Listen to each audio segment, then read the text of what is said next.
ಓಂ ಶ್ರೀ ಗಣೇಶಾಯ ನಮಃ. ಶ್ರೀ ಗುರುಭ್ಯೋ ನಮಃ. ಶ್ರೀಮಾತ್ರೇ ನಮಃ. ಓಂ ನಮಃ ಶಿವ. ಓಂ ಐಂ ಹ್ರೀಂ ಶ್ರೀಂ ಶ್ರೀಮಾತ್ರೇ ನಮಃ.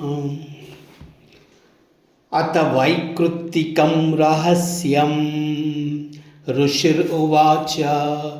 ಓಂ ತ್ರಿಗುಣಾತಾಮಸಿ ದೇವಿ ಸಾತ್ವಿಕಿ ಯಾ ತ್ರಿದೋದಿತಾ ಸಾ ಶರ್ವಾ ಚಂಡಿಕಾ ದುರ್ಗಾ ಭದ್ರಾ ಭಗವತೀರ್ಯತೆ.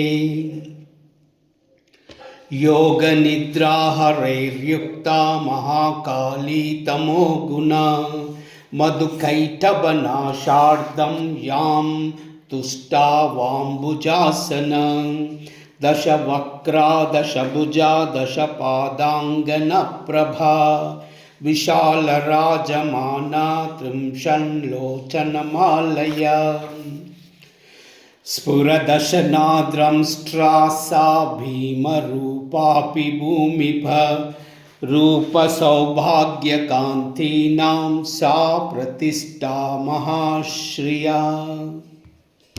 ಖಡ್ಗಬಾಣಾ ಗದಾಶೂಲಾ ಚಕ್ರಶಂಖಭುಷುಂಡಿಭೃತ್ ಪರಿಗಂ ಕಾರ್ಮುಕಂ ಶೀರ್ಷಂ ನಿಶ್ಚೋದ್ರುದಿರಂ ದಧೌ. ಏಷಾ ಸಾ ವೈಷ್ಣವಿ ಮಾಯಾ ಮಹಾಕಾಳಿ ದುರತ್ಯಯಾ ಆರಾಧಿತಾ ವಶೀಕುರ್ಯಾತ್ ಪೂಜಾ ಕರ್ತುಂ ಚರಾಚರಂ. ಸರ್ವದೇವ ಶರೀರೇಭ್ಯೋ ಆವಿರ್ಭೂತಾ ಅಮಿತ ಪ್ರಭಾಃ. ತ್ರಿಗುಣಾ ಸಾ ಮಹಾಲಕ್ಷ್ಮೀ ಸಾಕ್ಷಾನ್ ಮಹಿಷಮರ್ಧಿನಿ. ಶ್ವೇತಾನನಾ ನೀಲಭುಜಾ ಸುಶ್ವೇತಸ್ತನಮಂಡಲಾ ರಕ್ತಮದ್ಯಾ ರಕ್ತಪಾದಾ ನೀಲಜಂಘೋ ಉನ್ಮನ್ಮಧಾ. ಸುಚಿತ್ರಾ ಜಗನಾ ಚಿತ್ರಾ ಮಾಲ್ಯಾಂಬರವಿಭೂಷಣಾ ಚಿತ್ರಾನುಲೇಪನಾ ಕಾಂತಿ ರೂಪ ಸೌಭಾಗ್ಯಶಾಲಿನಿ. ಅಷ್ಟಾದಶಭುಜಾ ಪೂಜ್ಯಾ ಸಾ ಸಹಸ್ರಭುಜಾ ಸತಿ. ಆಯುಧಾನ್ಯತ್ರ ವಕ್ಷಂತೆ ದಕ್ಷಿಣಾದ್ಯುಧಕರಕ್ರಮಾತ್. ಅಕ್ಷಮಾಲಾ ಚ ಕಮಲಂ ಬಾಣೋಸಿ ಕುಲಿಶಂ ಗದಾ ಚಕ್ರಂ ತ್ರಿಶೂಲಂ ಪರಶು ಶಂಖೋ ಘಂಟಾ ಚ ಪಾಶಕಃ. ಶಕ್ತಿದಂಡಶ್ಚರ್ಮಚಾಪಂ ಪಾನಪಾತ್ರಂ ಕಮಂಡಲು ಅಲಂಕೃತಭುಜಾಮೇಭಿರ್ ಆಯುಧೈರ್ಕಮಲಾಸನಂ. ಸರ್ವದೇವ ಮಹಿಷೀಷಾಂ ಮಹಾಲಕ್ಷ್ಮೀಮಿಮಾಂ ನೃಪ ಪೂಜಯೇತ್ ಸರ್ವಲೋಕಾನಾಂ ಸ ದೇವಾನಾಂ ಪ್ರಭು ಭವೇತ್. ಗೌರೀ ದೇಹಾತ್ ಸಮುದ್ಭೂತಾ ಯಾ ಸತ್ವೈಕಗುಣಾಶ್ರಯಾಃ ಸಾಕ್ಷಾತ್ ಸರಸ್ವತಿ ಪ್ರೋಕ್ತಾ ಶುಂಭಾಸುರನಿಬರ್ಹಿಣಿ. ದದೌ ಚಾಷ್ಟಭುಜಾ ಬಾಣಮುಸಲೆ ಶೂಲಶಕ್ರಭೃತ್ ಶಂಖಂ ಘಂಟಾಂ ಲಾಂಗಲಾಂಛಂ ಕಾರ್ಮುಕಂ ವಸುಧಾಧಿಪ. ಏಷಾ ಸಂಪೂಜಿತಾ ಭಕ್ತ್ಯಾ ಸರ್ವಜ್ಞತ್ವಂ ಪ್ರಯಚ್ಛತಿ. ನಿಶುಂಭಮದನಿ ದೇವಿ ಶುಂಭಾಸುರನಿಬರ್ಹಿಣಿ. ಇತ್ಯುಕ್ತಾನಿ ಸ್ವರೂಪಾಣಿ ಮೂರ್ತೀನಾಂ ತವ ಪಾರ್ಥಿವ.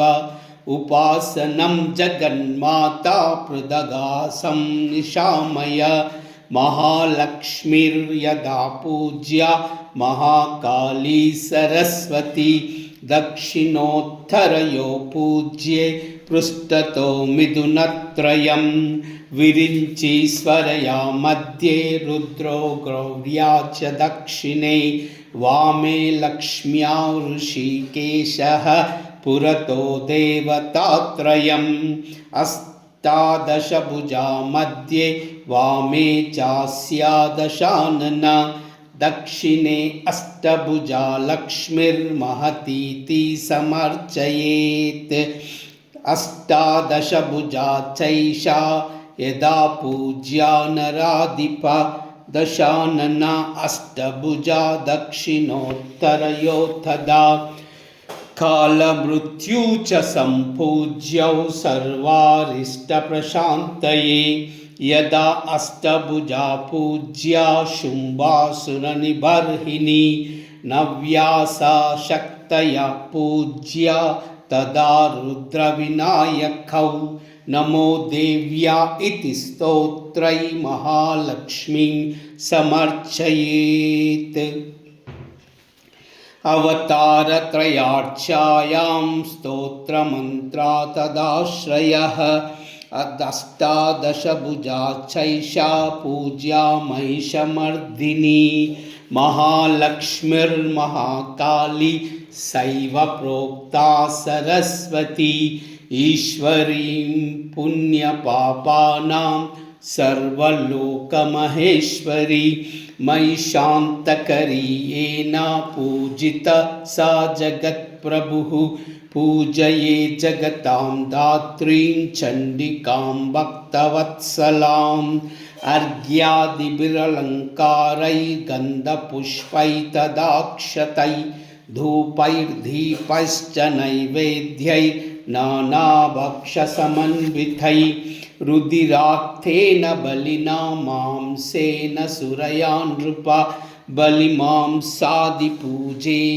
विप्रवर्ज्या मयेरिता तेषां खिलासुरा मांसै नोक्तपूजा नृप क्वचित् प्रणामाय च नीयेन चन्दनेन सुगन्धिना सकर्पूरैर्ताम्बूलैर्भक्तिभावसमन्वितैः वामभागे अग्रतो देव्या छिन्नशीर्षं महासुरं पूजयन्महिषं येन प्राप्तं सायुज्यमीशया दक्षिणे पुरतः सिंहं समग्रं धर्ममीश्वरं वाहनं पूजयेत् देव्या धृतं येन चराचरं कुर्याच्च स्तवनं धीमान् स तस्य एकाग्रमानस तत् कृताञ्जलिर्भूत्वा सुवीता